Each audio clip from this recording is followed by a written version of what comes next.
Hair and fur. You know, in Jurassic Park, the dinosaurs didn't have any hair or any fur, right? One of them had kind of feathers, but that really doesn't count.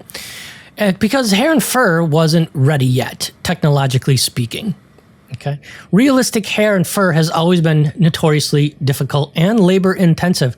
There are tools now to make it infinitely easier than it used to be, but it's still a pretty good CG trick because it's more than just telling the computer, render hair, random hair.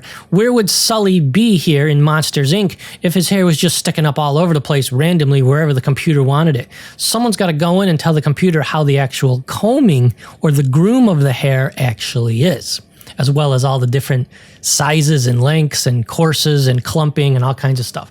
The solution in computer graphics is to only model and animate a relatively small number of control hairs, often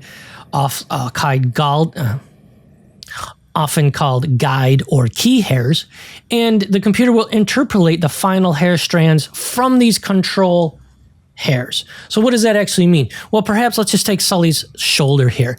Perhaps you had a very long spline that you manually put in on his shoulder and it stuck out this far. And then you had some shorter hairs over here by his bicep. Okay. Well, the computer is going to say, okay, well, I'm going to put a lot of hair that looks like the one that you created here, and I'm going to gradually make them look like this hair over here on the way to that spline. These are like guide hairs, and it determines oftentimes the look and the placement and the direction of the hair. The actual animation of the hair is usually done with dynamics. So generating convincing digital hair and fur requires dedicated solutions to really a number of problems. First, it's just not feasible to independently model and animate all the huge number of hair fibers. That's why we actually use dynamics now. Real human beings have between 100 and 150,000 hair strands. So it's quite a bit. And a full fur coat on an animal could have upwards of millions of individual strands on them, often consisting of a dense undercoat and a layer of longer hair called guard hair. A second problem with real hair that it interacts with light in a very intricate way. Special hair shaders have to be created and rendering methods using a variety of opacity maps, deep shadow maps, and ray tracing. And that's therefore necessary to account for effects such as reflection, opacity, self-shadowing, radiosity. All these things are important to make the hair look real. And then another problem is that it can arise is that the intersection of the hairs with other objects, usually between hairs and the underlying surface, such as clothes or skin. And what I mean by that is, what if our character here, Sully, leaned up against a wall? Well, if it was a thin wall, you don't want to see the hairs coming through the other side of the wall. And you would want to see some of the hair kind of clumping and matting down as well. And so that collision has to be carefully thought of. You know, one of the pioneers of hair and fur in the movies was the original 1995 movie of Jumanji. The remakes are a lot of fun too. Check them out. But this was the first real attempt to create realistic hair and fur on the lion, as well as a number of monkeys. I think the lion was far more successful. The monkeys look pretty strange. Let's take a look at both of them, and you could just kind of decide for yourself, what do you think of the monkeys? The creative minds at Industrial Light and Magic specialize in letting their imaginations run wild. They turn back time to bring dinosaurs to life in Jurassic Park, but the computer-generated images required for Jumanji were far more complex. It's so complicated and dense, you can't really see very much unless you zoom in. Funnest part of the project, always throwing stuff back and forth and talking about design, and then getting down to, okay, let's storyboard this stuff out and see what we really have. And when we put it all down, we came back here and looked at it and we said, wow, all these different sequences. It was pretty daunting from the start. As strange as it is, it's still so much fun because in each scene there's some effect. Well, it's like the old, if you want to make it like the old movies. How many Kimasabi? Many buffalo, come.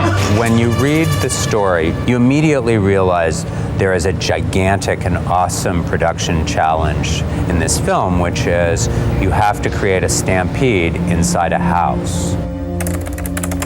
With dinosaurs, we had a little leeway because people didn't know how they moved and didn't know what they really looked like. But people can go to the zoo, so, you know, it makes your job that much harder.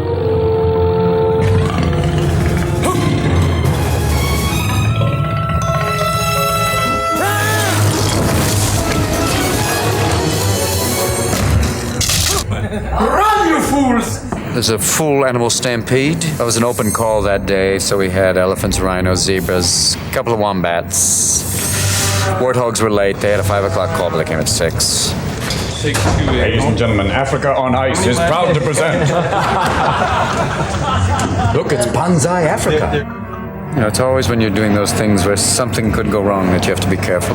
You were great. Hey, I'm fast. I can't believe we did that one take. Go it again. We'd shoot the side with Robin running out of the library, and then the effects guys actually built a big steel rhino and rammed it through that wall for us. When you see the blue horn, that means it's right. Sound speed, Mark. Wall, action!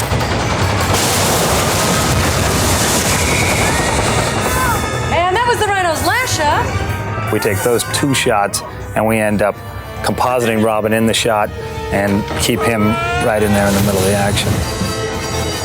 Wow. There haven't been that many effects where you have to hallucinate it or actually imagine it. There's just a few. You find yourself going home, how was work? I don't know. Come back and huddle here and say, okay, what's our big problem here? We need to have the lion guy solving the long hair problem and how that mane's gonna move cleaner and less messed up. We had to solve a lot of technical problems with the hair, like trying to make our hair match the animatronic lion. It's about 1.5 million hairs or something like that. So all those things have to work together, and that was a big technical problem. The way animatronics develop is just like us. They're scrambling from the start. We don't really know what this lion looks like until they finally get to their first day of shooting and get there. Well, this is our beauty shot of the lion. There are about 7 or 8 shots where he appears in the movie, but he doesn't ever appear for as long or close up as this shot.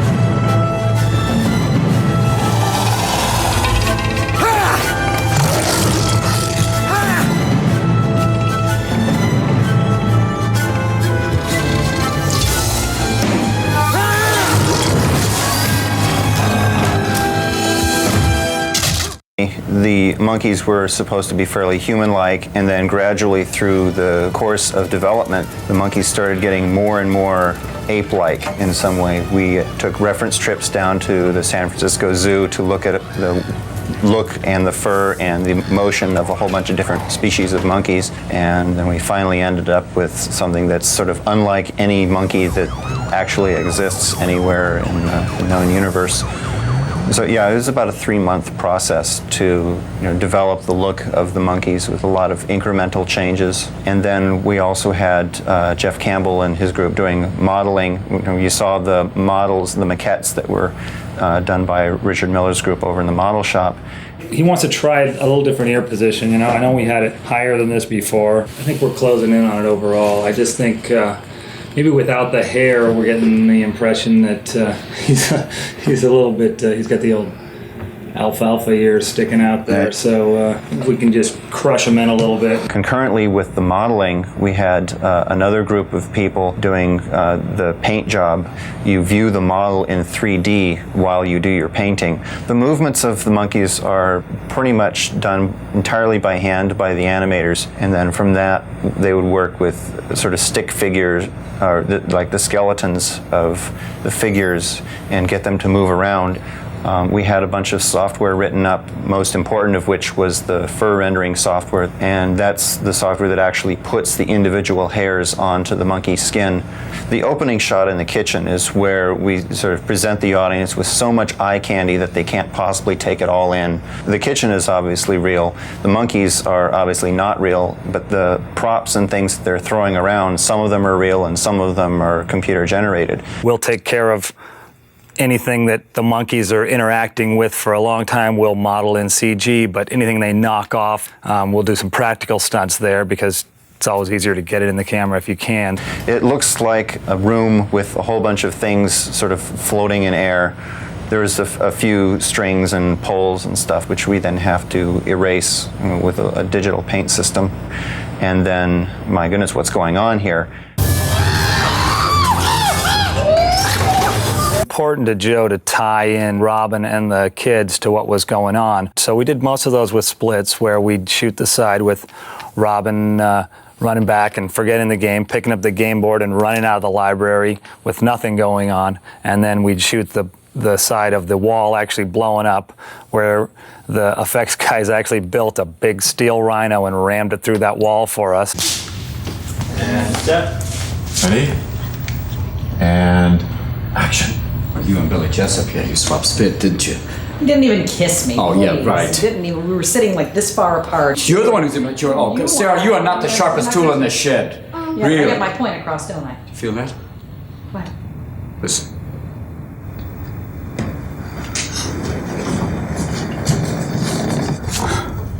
And action. Set. Stampede. Stampede! Stampede! Stampede! Run! Run!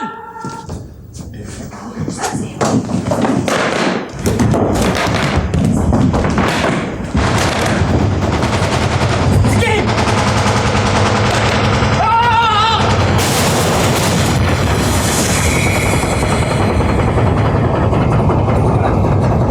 Give me the playback on that right away. So in the end, we end up taking the shot of Robin, going back, getting the game board and running out, and the steel rhino coming through the wall. We take those two shots and we end up compositing Robin in the shot and mat him over where all the books are flying and all hell breaks loose.